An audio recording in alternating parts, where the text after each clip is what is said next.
For our keynote speaker this year, we've invited a person who's made his whole life the study of complexity. Geoffrey West was the president of the Santa Fe Institute, the place that studies complexity. His background was as a theoretical physicist.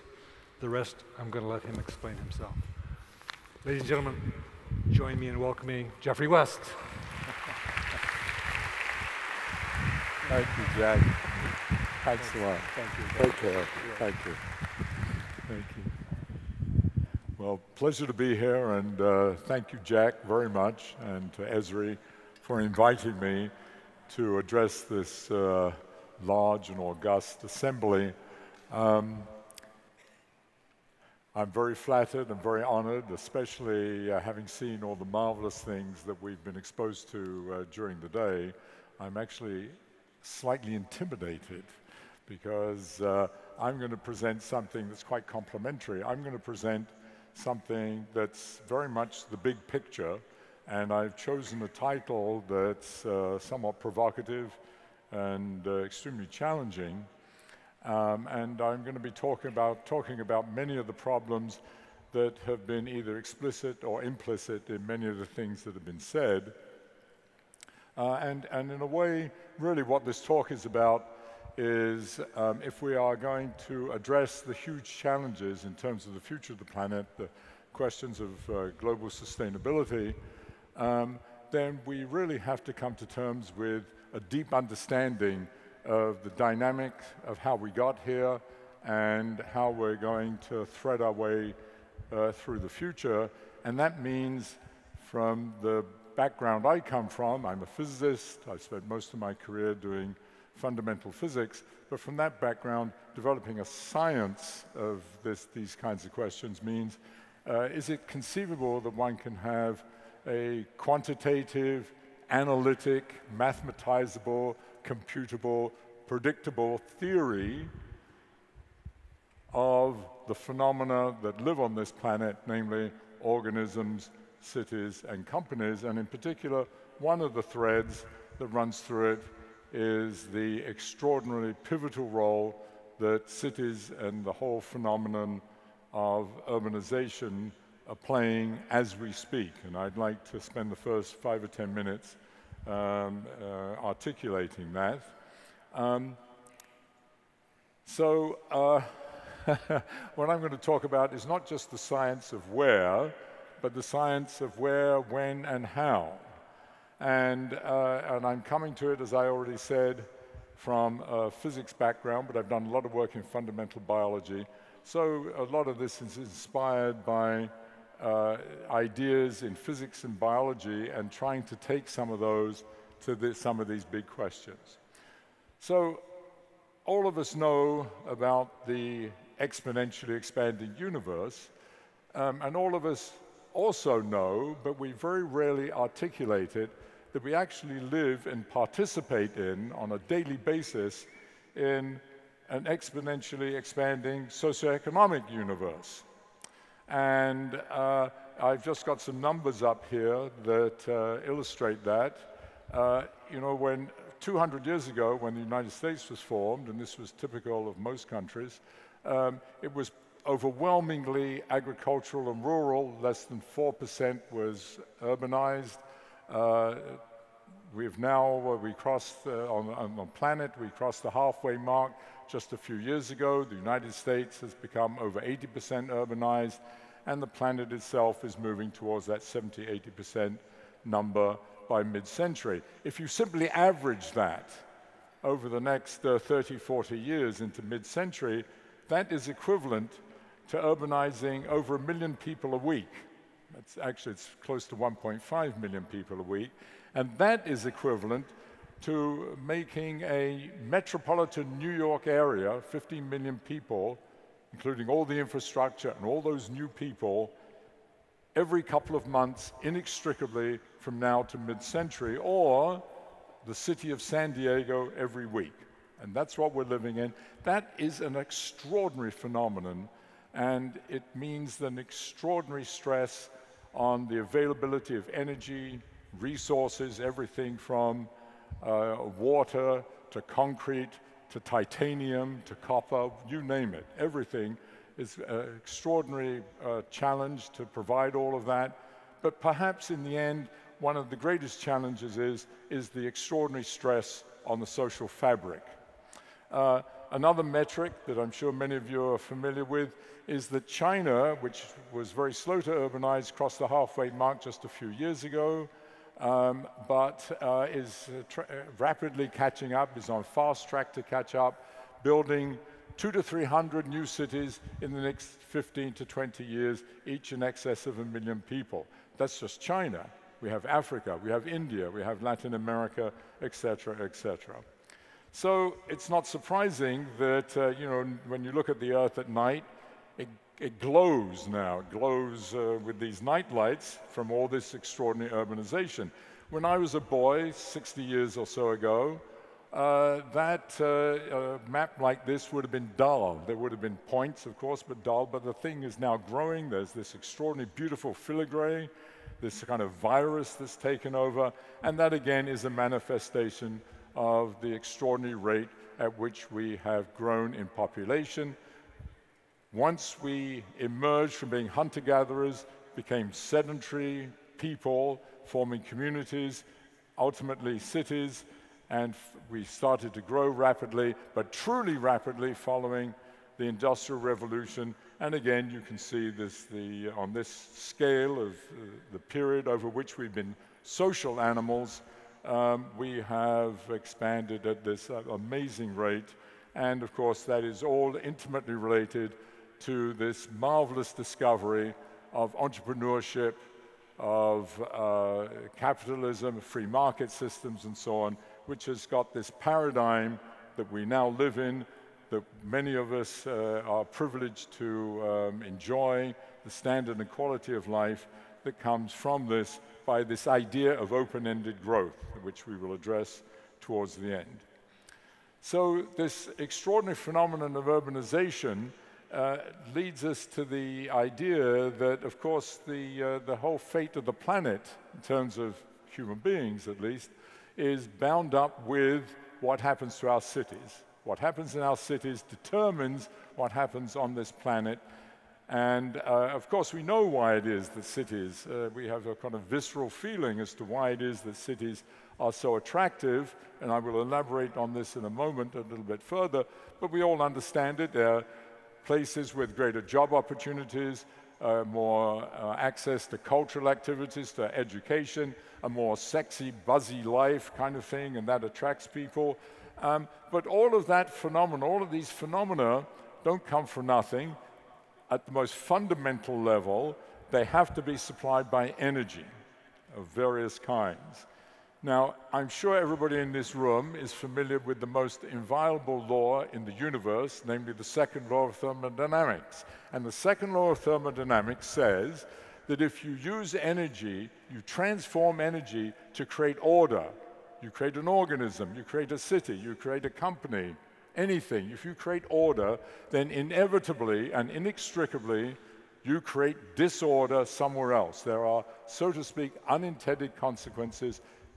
Useless energy is given off, creating disorder, and that is called entropy. And this phenomenon of urbanization I will call socioeconomic entropy, and that gets manifested in the kinds of things that you're familiar with in terms of its effect on the environment, in terms of pollution, and the effects even on the social fabric itself of, in terms of disease and crime and social unrest and so on. And one of the big questions we have to face on the planet generally, are cities going to look like this? Hopefully not. Hopefully they will look more like San Diego, not like this. But this is the huge challenge that we're going to have to face. So when we think of cities, we tend to think, and indeed some of the talks we've heard today tend to emphasize that, we tend to think of them in terms of their physicality. We think of New York in terms of the skyscrapers, we think of Paris in terms of its boulevards or the Eiffel Tower, et cetera, et cetera. But in fact, the most critical part of a city, obviously, are the people. The whole point of a city is for people. Not only is it for people, it is to facilitate social interaction. It is in order to bring people together, this being a classic example, but bring people together both in informal ways, to sit around in cafes and so on, to be in offices and so forth. So this is much more the image, of course, of what a city really is, the interaction between people and their social interactions and the physical backstage upon which all of this takes place. And here's some pictures. The picture on the left is a picture of New York City from about 120 years ago, and you can feel entrepreneurship, wealth creation, you can feel primitive forms of ideas and innovation taking place. And the interesting thing about this picture is, of course, New York doesn't look like that anymore. Nevertheless, all those buildings are still there, all those people have gone, new people have come. They don't act like that, but they do in spirit, because the whole point of a city is that those people are doing what they're doing here, but they're doing it in offices and other spaces and in colleges and universities and gathering points and so on. So that is what a city is for, is this extraordinary engine that we have invented in order to facilitate wealth creation, idea creation, and innovation. So, a city can be thought of, so to speak, as the integration and also the tension between its physicality, represented by its energy and resource metabolism, to use a biological term, its infrastructure on the one hand, and on the other hand, the flow of information that's been going on here today, between you, from podium down to the audience, whatever. But that goes on in a city, and the city, just to re-emphasize it, is a place to support and facilitate information exchange in order to create ideas, wealth, and innovate. So, when we think of the extraordinary problems we're facing on the planet, from global warming, climate change, to questions of financial markets and risk, to questions of health, pollution, energy availability, water availability, crime, all the various things, we realize that these are all generated in cities. That's where the people are. So on the one hand, cities and urbanization are the problem and the origin of this tsunami of problems that we have to face, but they're also, of course, the solution, because cities have been the magnet, the vacuum cleaner that has sucked up people that do all the innovation, create the ideas. I dare to say that every single person in this room, I may be wrong by one or two, live in an urban environment. All of you live in an urban environment. Almost none of you are working in the middle of a field in Iowa or up on the top of a mountain. You all live in an urban environment because that's where all of this churning goes on. So, having said all that, there is an urgent need to develop a science of cities, meaning a deep understanding of how they work, what their dynamic is, what their organization is, involving these grandiose terms that I've written down there. But one of the important points to recognize about that is that, when people think about cities and think of these many problems, one of the issues is that we tend to stovepipe them. We tend to box them in the way I've done here, and within those boxes we box those and so on. And in fact, each one of these not only is interconnected with every other box, but maybe most importantly as well, each one is a highly complex evolving system, and the whole thing together, integrated together, is a complex evolving system. And one of the things you learn when you study complex adaptive systems is if you only treat one part of it alone, you only treat energy, you only treat transport, you only treat health, you only treat the economics, you are destined to have unintended consequences with often terrible consequences. And we've seen that time and time again. So it is very important as we develop a big science of this, no matter how much big data we have, in order to get a deep understanding, we need to think of it in systemic, integrated terms. Okay, I'm going to switch gears slightly. Because if you think of developing a science in the way I've described it, it can't be like physics. I come from physics, but it can't be like physics. There's not going to be a Newton's laws of cities. What does Newton's laws mean? What do they mean? They mean that we can understand things in principle to any degree of accuracy. That's why your cell phones work, why all the transportation works, why everything else works, because we understand these in principle to any degree of accuracy, and we can design things accordingly. That's not the way we can understand biology, that's not the way we can understand cities and companies and in general complex adaptive systems. And it's quite daunting when you realize there's all these multiple phenomena going on. Nevertheless, it is conceivable that we can have kind of an in-between way of understanding in terms of quantitative ideas, and that is something that physicists call coarse-grained, which simply means that something, roughly speaking, on the average we can understand. And I'm going to do it by illustration. So, for example, I can predict with almost certainly 100% certainty something biological about every person in this room. All of you will be dead in 100 years. That's a quantitative prediction, which I'm sure will be right. Some of us, sadly, will be dead well before then.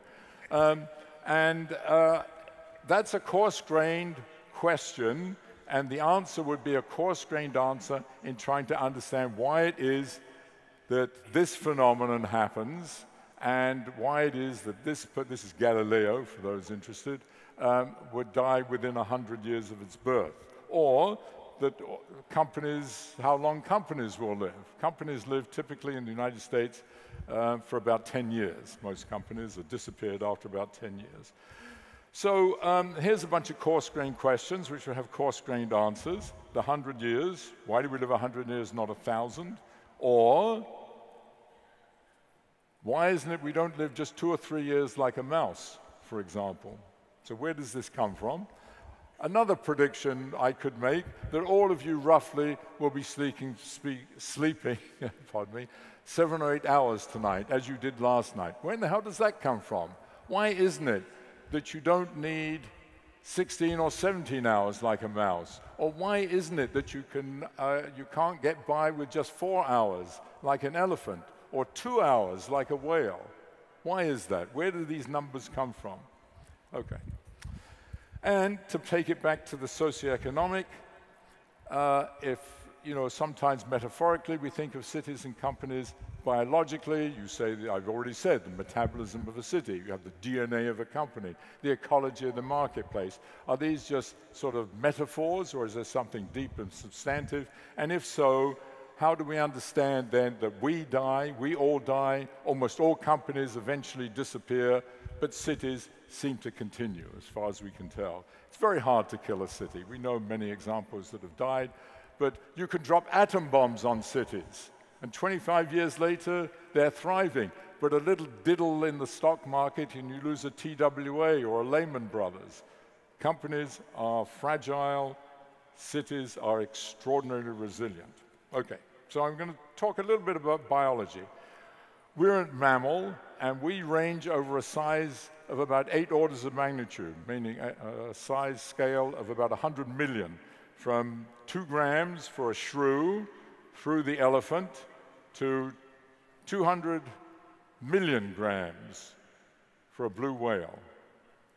Oops, and there's the little mouse on it.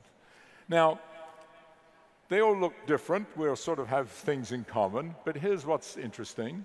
Each one of these organisms, each organism, we believe, has evolved by natural selection with its own individual evolutionary history. Each subsystem, each organ, each cell type, each genome has evolved with its own unique history. Therefore, you would have naively expected, if you plotted any characteristic that you could measure about an organism versus its size, the points would be all over the graph, because each one would be a reflection of the evolutionary history.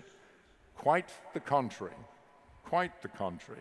Here's the most fundamental quantity about any system, but in particular organisms: our metabolic rate. How much energy, how much food do you need each day to stay alive? your 2,000 food calories. Here it is plotted for a sequence of animals. On the vertical axis and on the horizontal axis is their mass, and it's plotted logarithmically, which means you go up by factors of 10, because otherwise if I put a mouse here, the elephant would, if it were linear, would sit in Tijuana or somewhere. But anyway, what you see is if you plot it this way, amazingly, here's maybe the most complex phenomenon in the universe for all we know, metabolism. They all line up on a simple straight line. There is an extraordinary simplicity underlying the extraordinary complexity of life. The other thing that's amazing about this graph is that the slope of this line is very close to this funny old number 3/4. Now, that's weird because forget about natural selection, everything I said a moment ago. Just think of the most naive possible thing. If you double the size of an organism, you double the number of cells, therefore you would expect to double the amount of energy needed to keep it alive. No. What this says is if you double the size of an organism, no matter where you begin, double the size, you only need 75% more. You save 25% with each doubling of size. That's called an economy of scale, and this kind of scaling where the slope is less than 1 is called sublinear, and for those familiar, down in the right-hand corner of the picture is the way mathematically it is expressed. B stands for metabolic rate, M for mass, and that little 3/4 denotes what we call the slope of this graph. So there's this extraordinary economy of scale, and it's true across all organisms for metabolic rate. But here's what's even more amazing.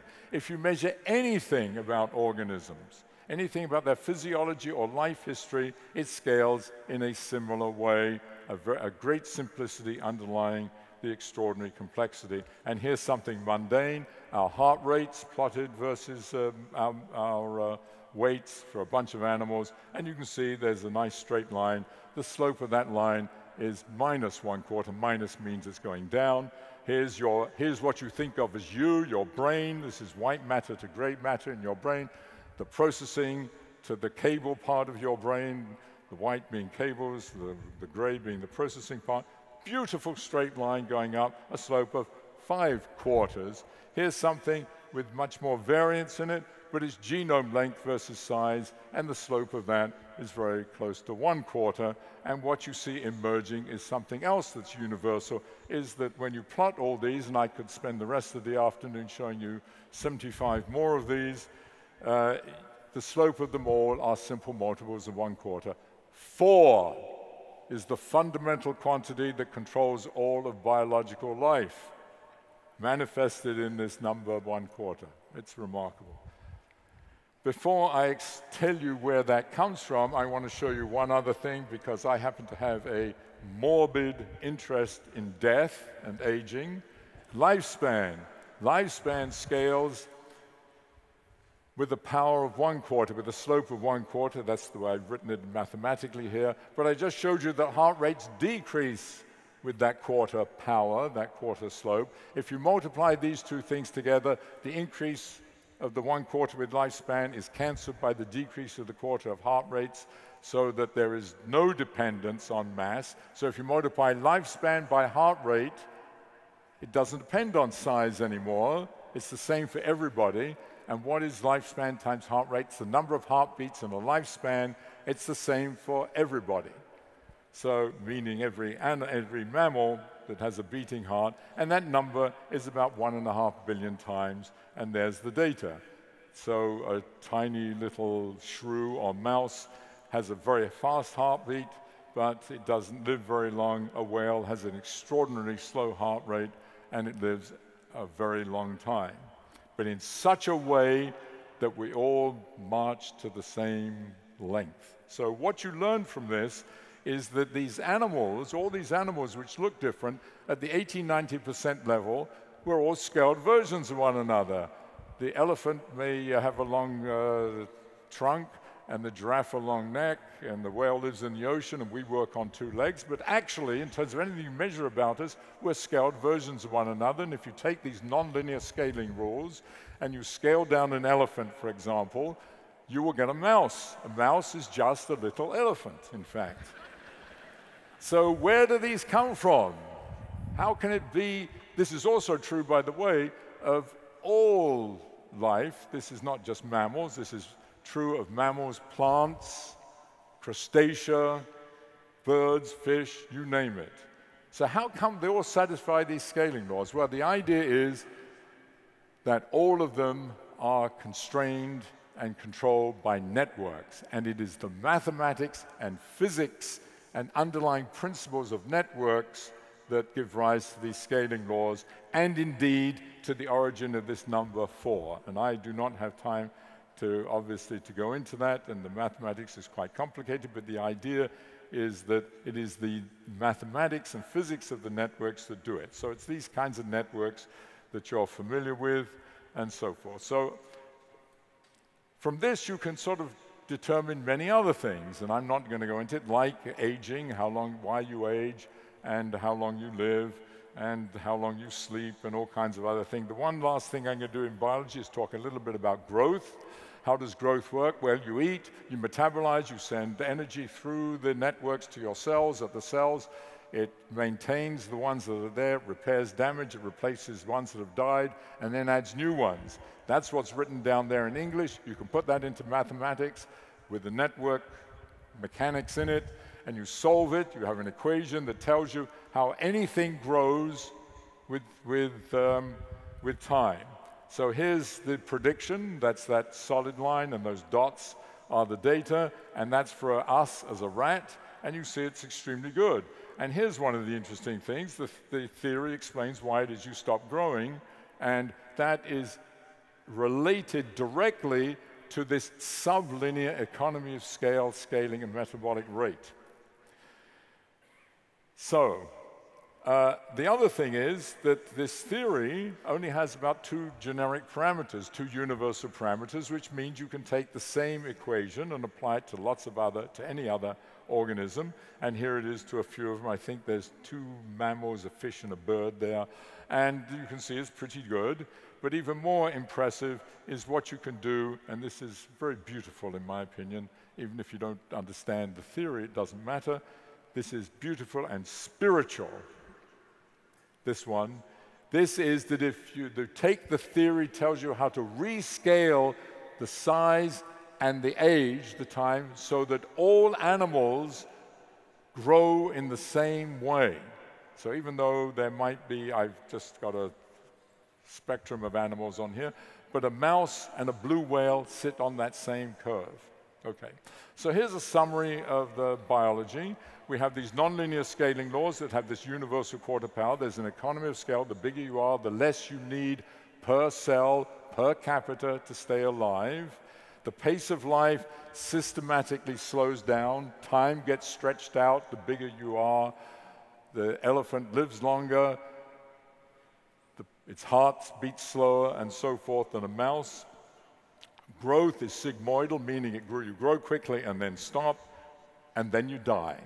And it's all explained by the dynamics of these networks. So I want to take this paradigm and apply it and ask, can we use it to understand something about the generic properties of cities? So the first thing to ask, are cities scaled versions of one another?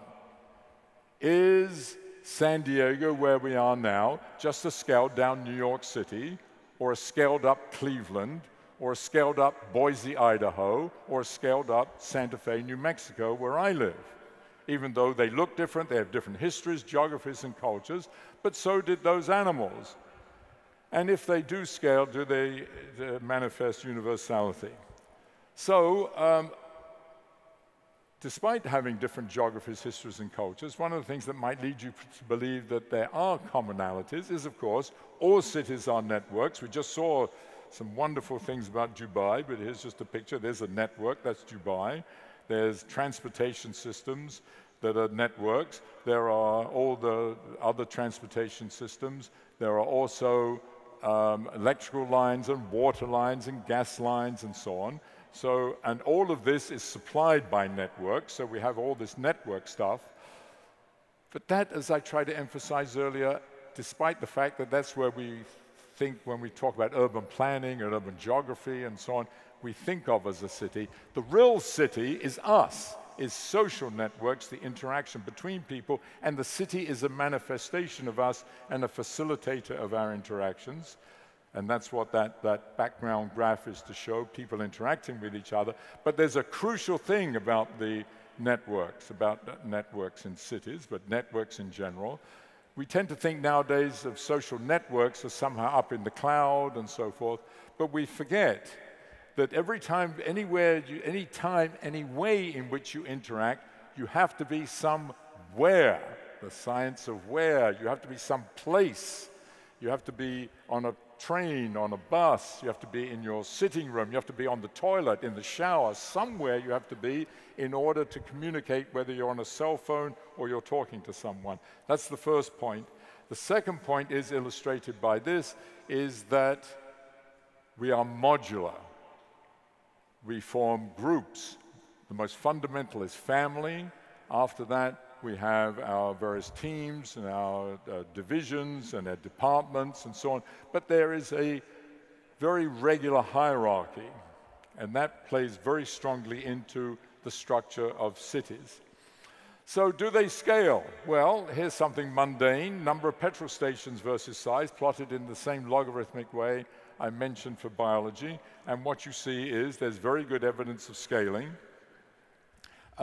And what you see, it is like biology. That dotted line is linear, meaning if you double the size of a city, you would have twice as many gas stations. It's not true. It's sublinear. And also what you see is that, roughly speaking, there's 4 European countries, they have a similar sublinearity, and the slope of these all approximate near about 0.85. So every time you double the size of a city, you don't need twice as many gas stations, you only need 85% more on average. You have a 15% saving rather than the 25% we saw in biology.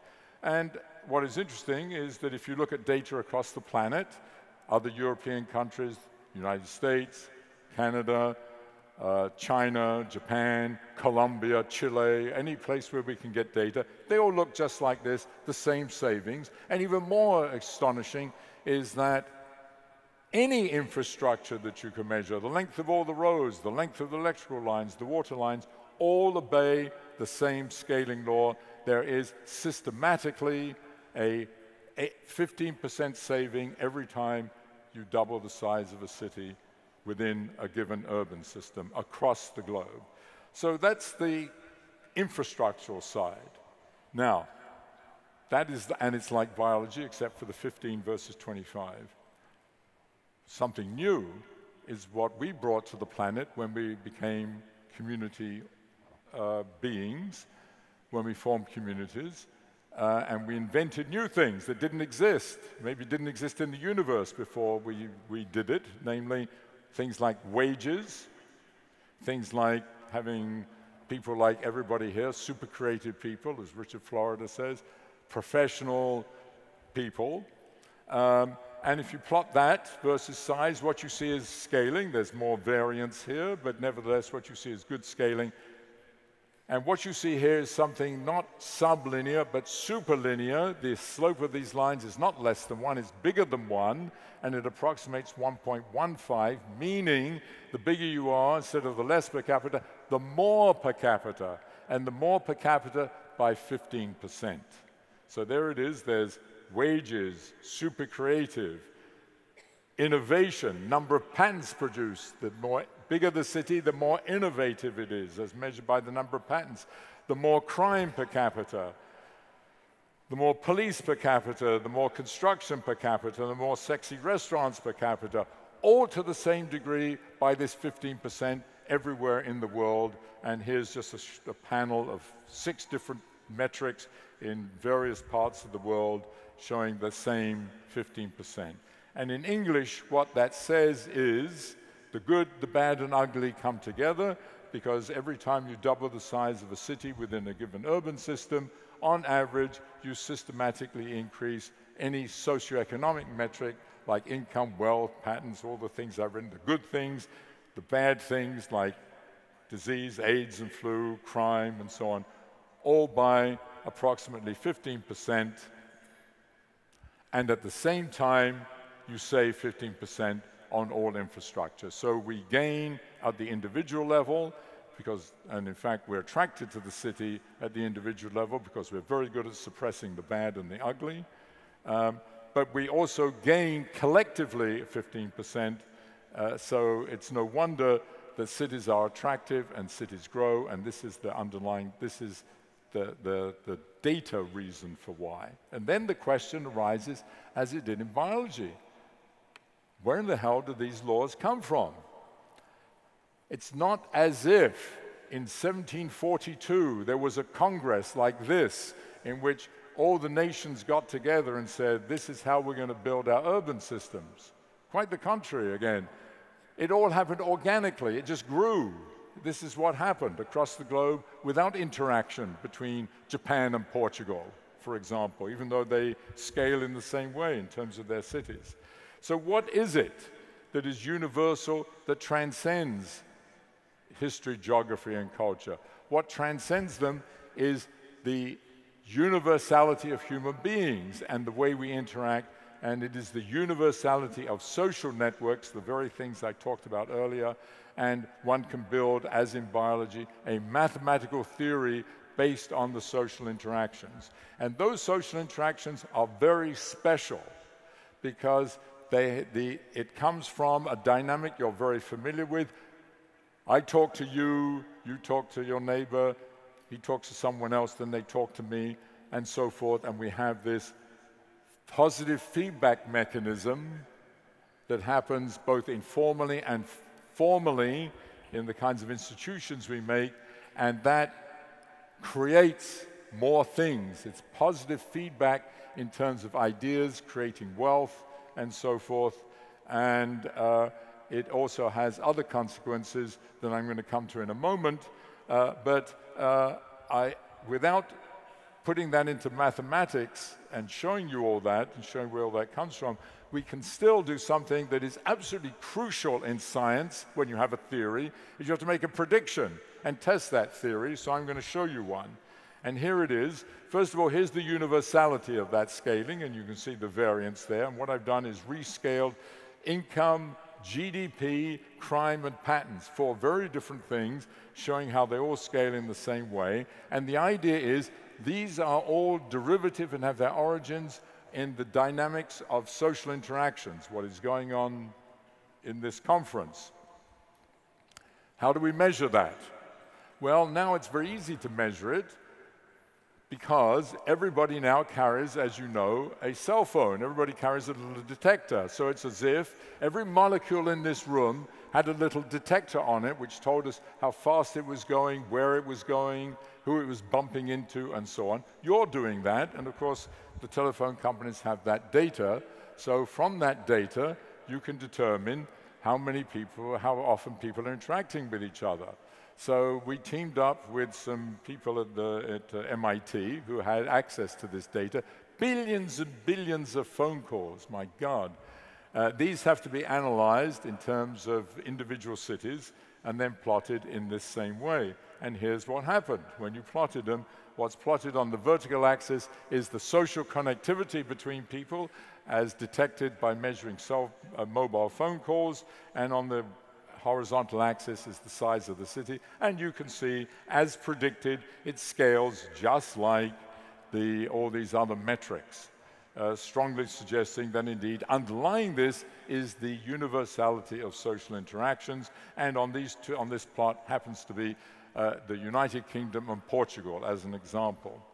Now this data is fantastic in terms of cell phone data, because it not only tells you about how people interact, how often they interact, but it tells you how they're moving, because it also tells you where they are, who they're talking to, and so forth, and how long and where they are, so you know the motion of everybody.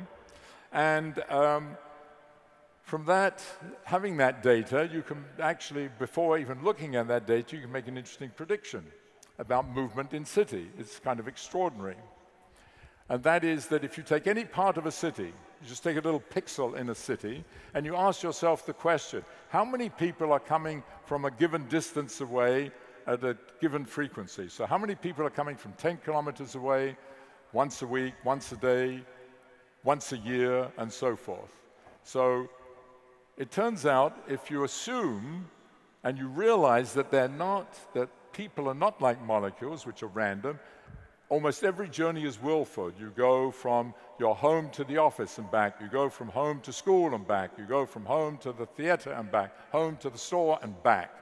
But you try to do it, as I've written up there, in a shorter time and in a shorter distance as possible. If you take that and you analyze it mathematically, it comes up with an extraordinarily simple prediction, namely that the flux of people into any given area of a city should go inversely as the square of the distance from which they traveled and inversely as the frequency at which they traveled. There it is. And here's data from all that billions and billions of phone calls.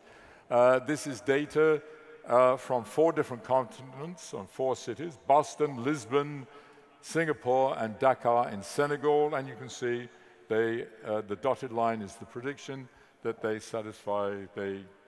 agree with the prediction from the theory remarkably well. And you can go one step further and you can take a metropolitan area like Boston or any of these and deconstruct that into various areas. And that's what's done here. These are different parts of Boston or the Boston metropolitan area, and those lines on it are the prediction. And you can see how extraordinarily regular the pattern is and how predictive it is. Here it is for Singapore, and we can do it for the others. Okay. Now, this positive feedback mechanism that is part of our social networking not only gives rise to this superlinear scaling, but it gives rise to the increasing pace of life. Life speeds up in a predictable, calculable way. In biology, as I've gotten on the left, where you have sublinear scaling, life slows down in a predictable way, following the quarter-power laws. On the right is superlinear scaling, this positive feedback coming from social networks. Life speeds up in a predictable way, following this 15% rule. And here's data. On the left is the heart rate stuff I mentioned earlier, showed earlier. On the right is walking speed in cities. And you can see there's, again, some noise, some variance in it. But you can see that there's this systematic increase, predictable increase in the pace of life in cities. And I could not resist including this picture, which I saw in a British newspaper about a year ago, and I have to read it to you. I don't know if you probably can't read it. Here's the caption. Research revealed half the nation, the United Kingdom, found the slow pace of high streets to be their biggest shopping bugbear. Bugbear means their biggest problem. So it's not the pollution and the traffic and the noise in cities that's stopping people shopping downtown, or at least half of them. It's the other bloody people not walking fast enough. So what did the city, this is what this picture is, the first day in which the city of Liverpool put a fast lane in for walking. So I will finish up by talking about growth in cities. It's the same equation, the same conceptual framework as we had in biology. You have the metabolism, so to speak, but it's very complicated in cities. It's got everything. It's got, you know, money and energy and ideas and so on. So that's the incoming. Some of that goes to maintenance. It maintains the buildings and roads. It maintains the people with hospitals. And then it grows. It grows new buildings and roads, and it grows new people. And that's some mammoth equation. And if, as I said earlier, that's the repeat of the slide for what happens in biology, where you have sublinear scaling, economies of scale, you stop growing. If you have superlinear scaling, then lo and behold, we get around this stopping of growth. This is wonderful in terms of our modern paradigm, that we have open-ended growth, which is that's what we've been experiencing. And I'm not showing you data to confirm this, but you're very familiar with it for cities and economies and so on, and that's great. So it's very consistent and very nice, except it has a fatal flaw, and that fatal flaw is that dotted line, and that dotted line is mathematically called a finite time singularity. And this is what it means in English. It means that in some finite time in the future, it could be 5 years, 10 years, 100 years, whatever it is the metric that you're measuring, that you're plotting here, could be the number of AIDS cases, could be the GDP, could be wages, is going to get infinite, which is obviously crazy and nuts. And the theory tells you what happens. Theory says that at some stage in that, as you approach this singularity, the system will stagnate and then collapse and die. So that's, obviously, that's bad. That's something we want to avoid. So how do we avoid it? How have we avoided it? Well, we've avoided it by the classic mantra of innovation. And what you have to realize is, in deriving the graph on the left, the picture on the left, any of these growth curves, one is assuming that, roughly speaking, the culture, the paradigm has not changed during this period. So it might have been that you've discovered iron in ancient times, or it may be that we've discovered coal, or it may be in more modern times, more recently we've discovered, we've invented computers, and then we discovered the internet, and so forth. What do these do? These are major paradigm shifts which reset the clock. They reset the clock, and what they do is the following. So here it is, here you grow, this is a cartoon version of it, you would grow, you would hit the singularity and collapse, so somewhere before you come to that singularity, you must make a major paradigm shift, you must make a major innovation, and then you can start over again. But of course you would hit another singularity, so you better do it again, and so on. So you have this theorem that if you demand open-ended growth, you have to have continuous cycles of innovation. Well, most people are familiar with that idea that you have to continue to innovate yourself out of collapse. But what is another fatal flaw in this, so to speak, or a fatal challenge, is that not only as you go along any one of these curves is time getting faster, you have to speed up, but the time between these innovations has to get shorter and shorter. You have to innovate also at a faster and faster and predictable rate. So something that might have taken 100 years, 1,000 years ago to develop, now would only take 25 years. And indeed, as you well know, the time between computers, laptops, and the IT was maybe about 25 years. So time is contracting, time is speeding up, and here's data. This is not mine, this is other people's data, and but it's just a bunch of innovations, and that straight line, I'm illustrating it because that straight line is what is predicted by the theory at the rate at which you have to innovate. And so you end up with, if you go back to this picture, you end up with this extraordinary challenge.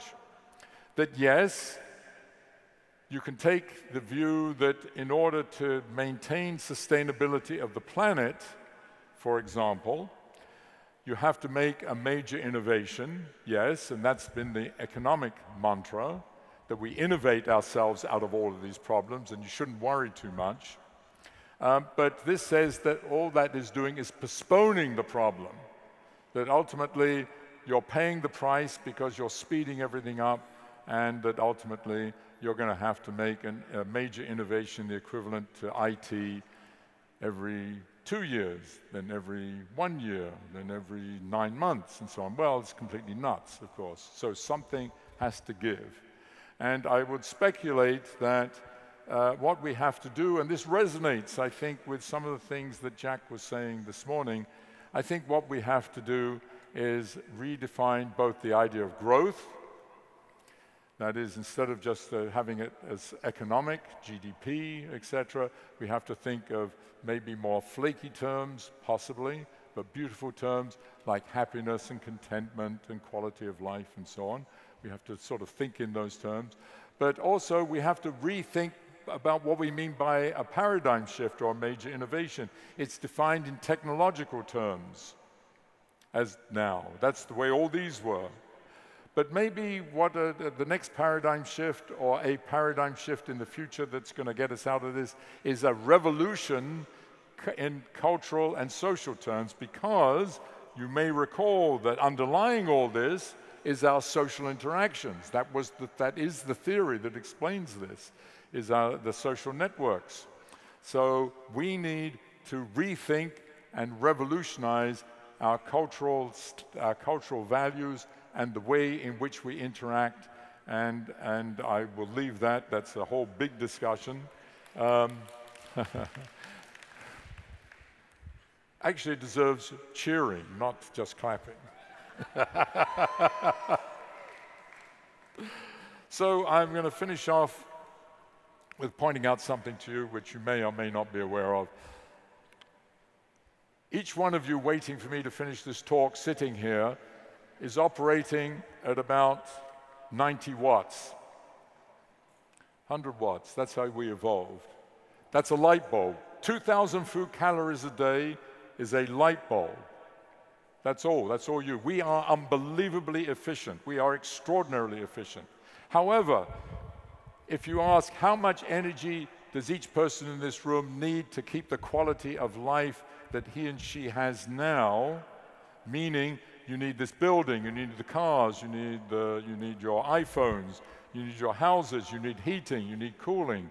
That number in the United States is about 11,000 watts.